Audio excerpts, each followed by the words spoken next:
Brent Berish, how you doing, sir? Good, my friend. How are you?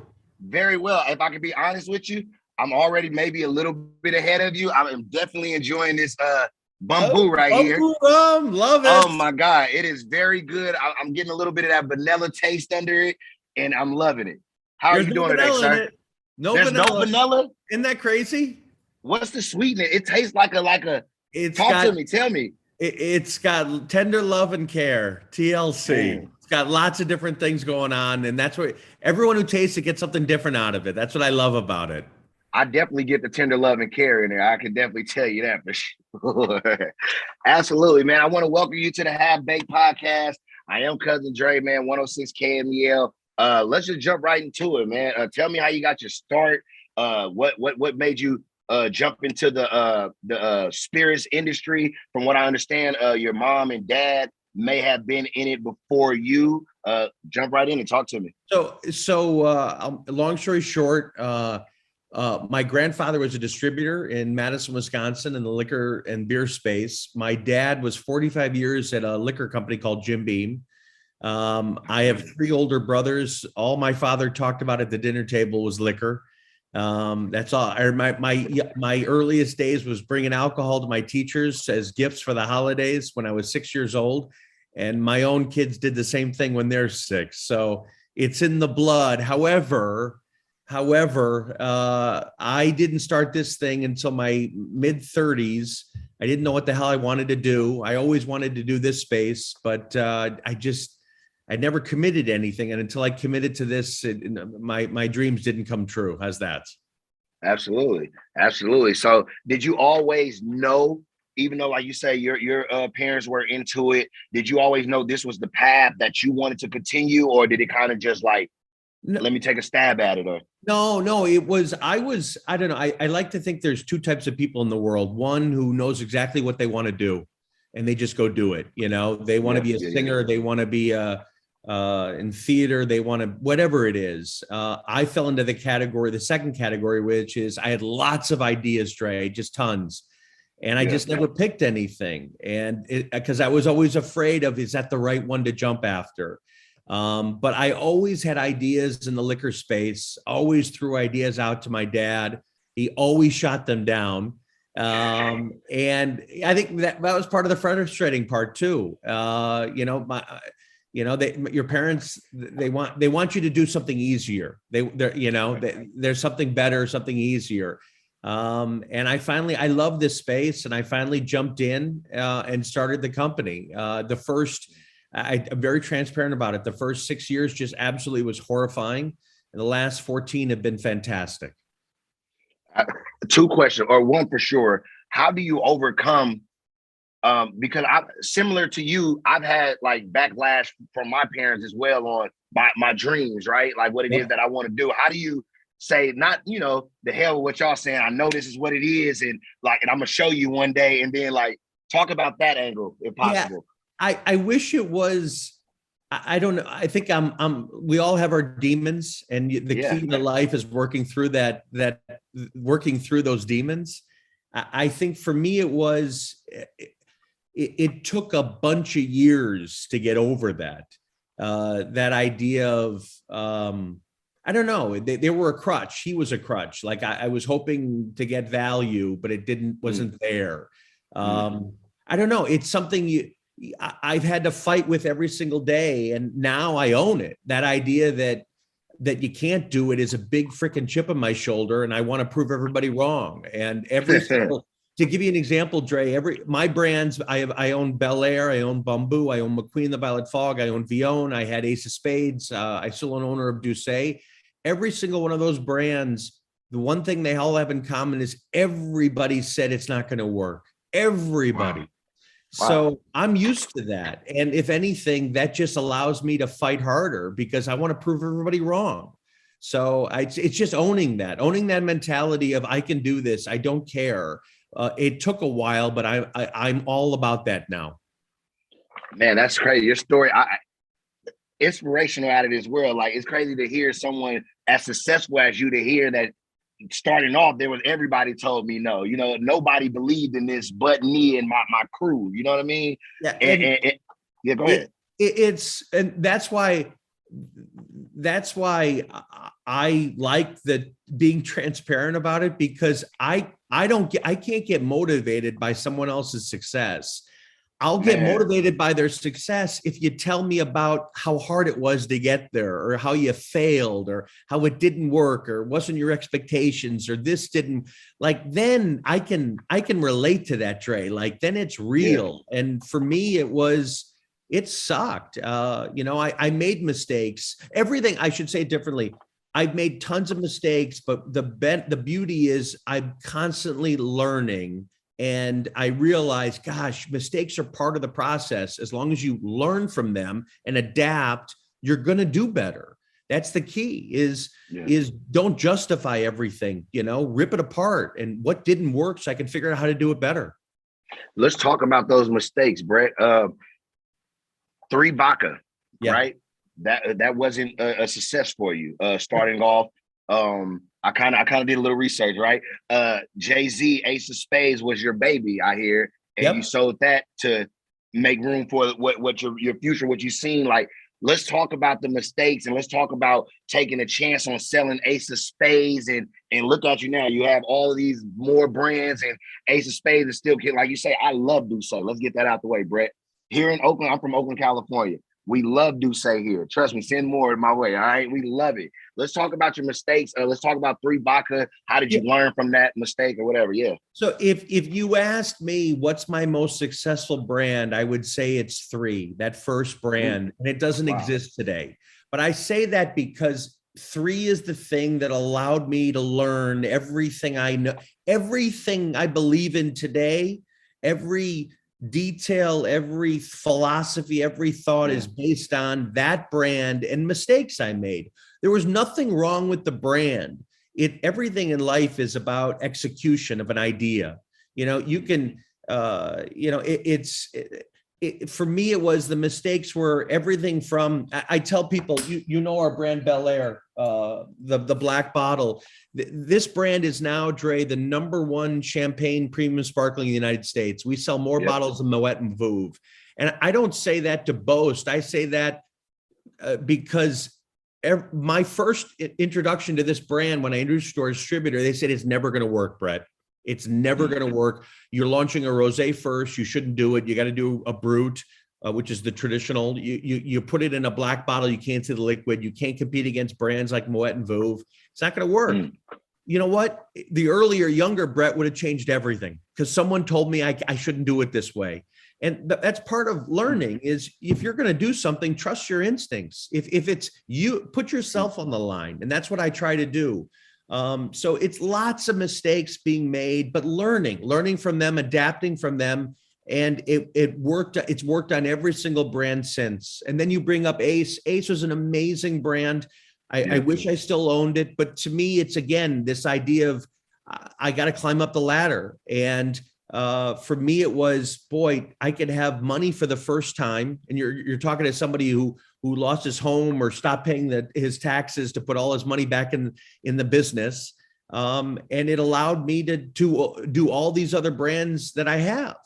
So it's almost like cutting off your arm, Dre, and now you're stronger. You can do more. And back then I was 20 people. Now we're 130 people. So it's doing the right thing for the long-term benefit of what I want to accomplish, which is more.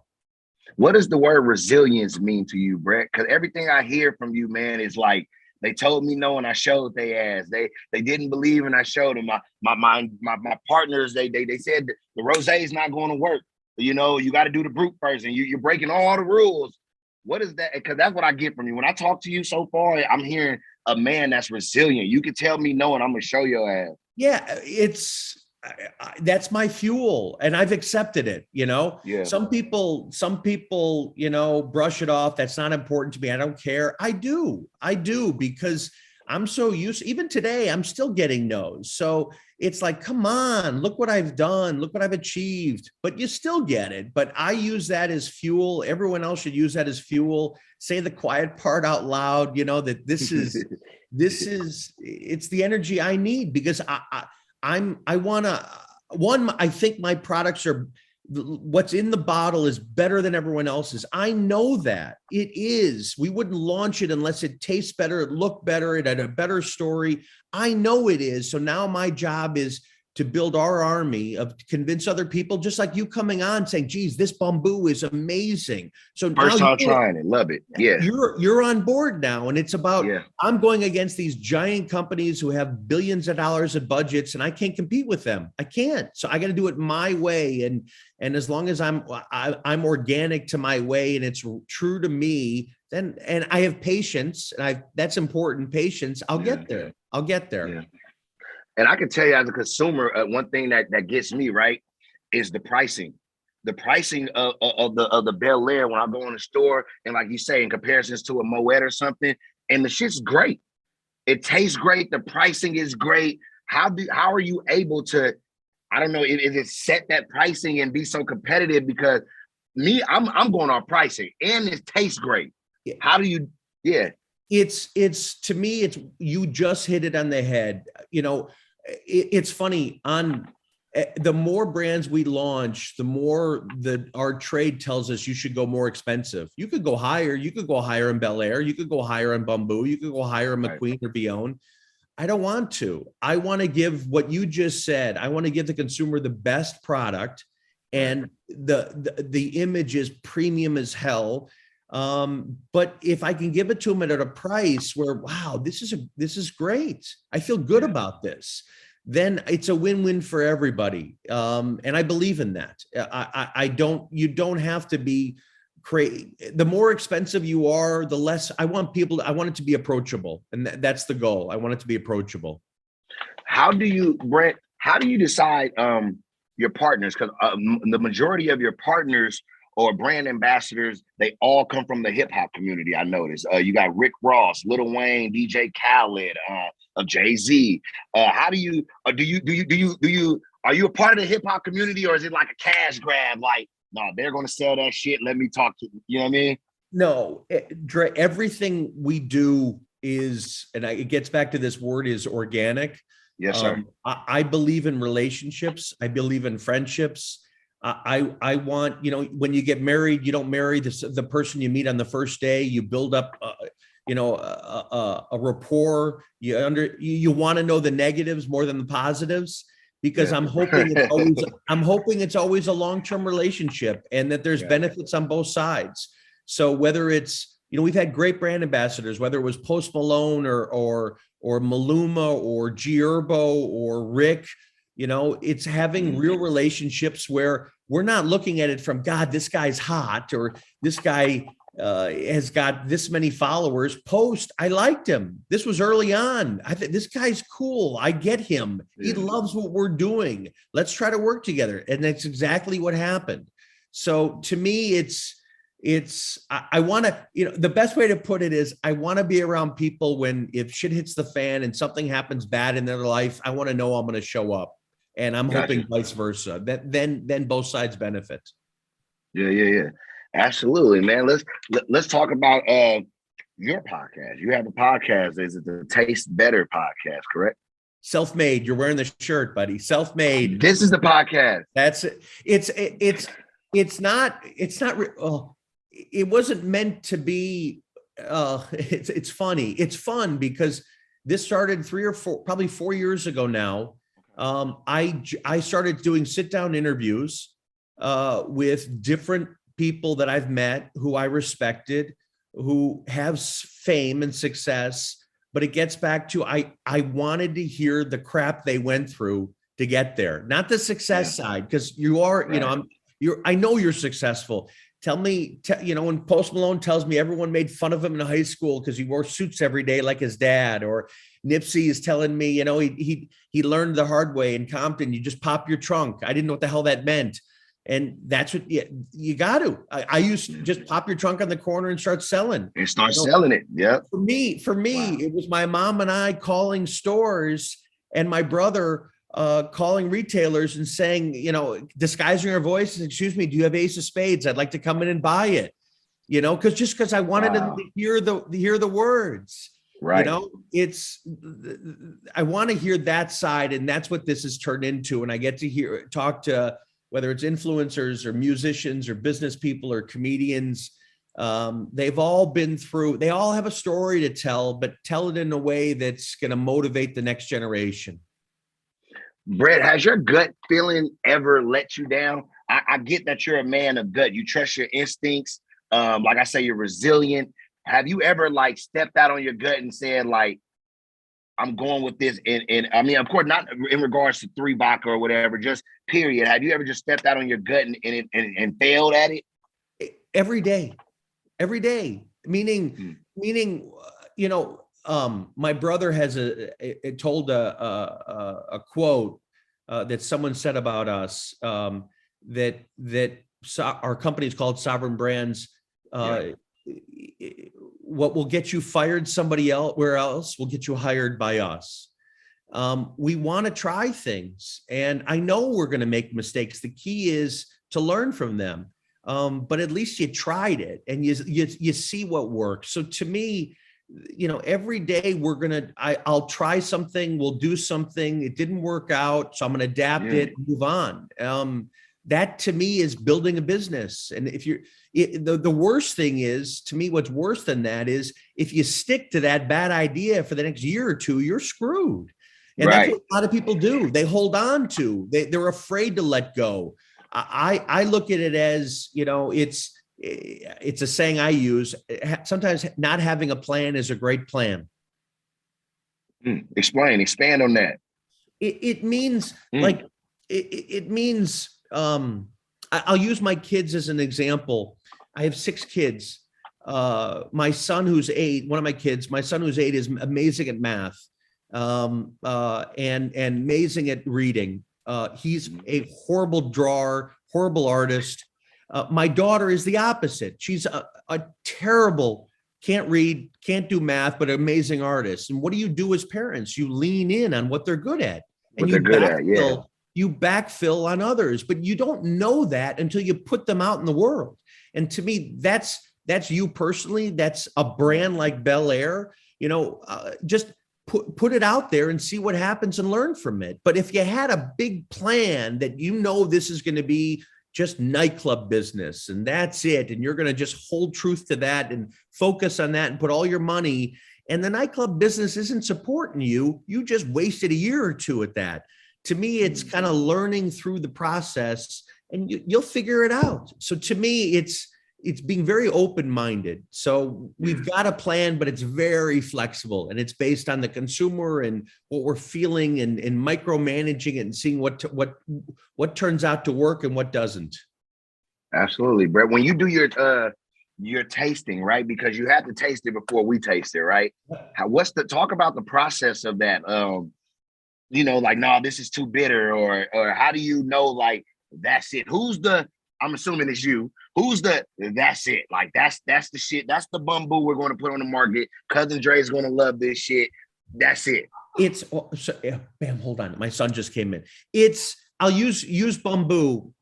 What happens with me is we'll start tasting. Like, I'll get into the category. I was never a rum drinker. I became a rum drinker. I tried all different rums. And I start learning about them and what's different about each of the tastes and how they're made and how they're produced. And then we'll go after who's the person. Hey, Bam, sorry. Who's the number one in the category? And now my goal is I want to make it better than them. See my son? What up? Say hi. Then I want to make it better than them. And then the goal is, okay, start thinking about that, how to do that. So this brand ended up to be 8 different sugar canes from 8 different countries. And we produce it in Barbados because it's the original rum island and they don't have to actually filter the water because the island actually is a natural aquifer. And it's got different flavor components and different characteristics. I wanted something with lots of mouthfeel where, like you said, you tasted one thing, but if you had 7 other people describe what they tasted, they'd have 7 different tastes. And then it's just gut. If you were in my office, I'd have you taste it because I think I'm the regular consumer who I'm hoping people like what I like and what we drink. And I think we're right. I think we're right on the taste. And again, it gets back to trusting my gut. Absolutely, absolutely, Brett, man. I definitely, I definitely appreciate the time, Mr. Brett, man. This is dope. Out of all, I must ask though, Brett, which one of these are your go-to? Like if you invited the president over to your house right now, which one of these are you having him to drink? I'm a mood drinker. I drink based on the mood. You Ah, got me in the mood of Bumbu Original. I would taste him. I would taste him on Bumbu Original, right, Bam? Bumbu Original on the rocks, nothing else. So you get the true flavors to come through when it shows. You can. The key to my brands is if you can drink it straight, it's amazing. gotcha. And are you originally from California? Because I know your company's in California, correct? We're originally from Chicago. Originally from Chicago, but And the company's here, right? no, our company is New York, Chicago, and then we're building a cool space in Atlanta right now. Got you, got you. Okay, I don't know where I got California from. I thought you guys were California based. I was definitely gonna be like, I'm about to drive down there and come see you. I promise when I'm in the Bay Area, I'll come see you and we'll celebrate with some Bumbu and the Warriors. You are man, definitely. You come out Monday. We got a parade going on, man. I trust you. I guarantee you they'll be drinking Bel Air. It's happened every time they win, and it's going to happen again. It's the choice of champions, Bel Air, baby. Hey, I'll be out there drinking Bel Air right with them, man. Brett Berish, CEO of Sovereign Brands, sir. I appreciate you taking a little bit of time out your busy day just to talk to your cousin, man. It's the Half Baked Podcast on KMEL. Brett Berish, CEO of Sovereign Brands. Bamboo rum. I'm sipping on the rest of my day. Cuzzin Dre, thank you, everybody. Have a great rest of your day. All right, and keep drinking. Keep drinking Bumbu. Can we end it with a shot? Can we end it with a shot together? Of course. Absolutely. It's only the right way. Hold on. Man, we got to do a shot. Cuzzin Dre. We got to do a shot. Hold on. Here's mine. Ready? All right, wait. Let me pour it with you. I got a shot glass too.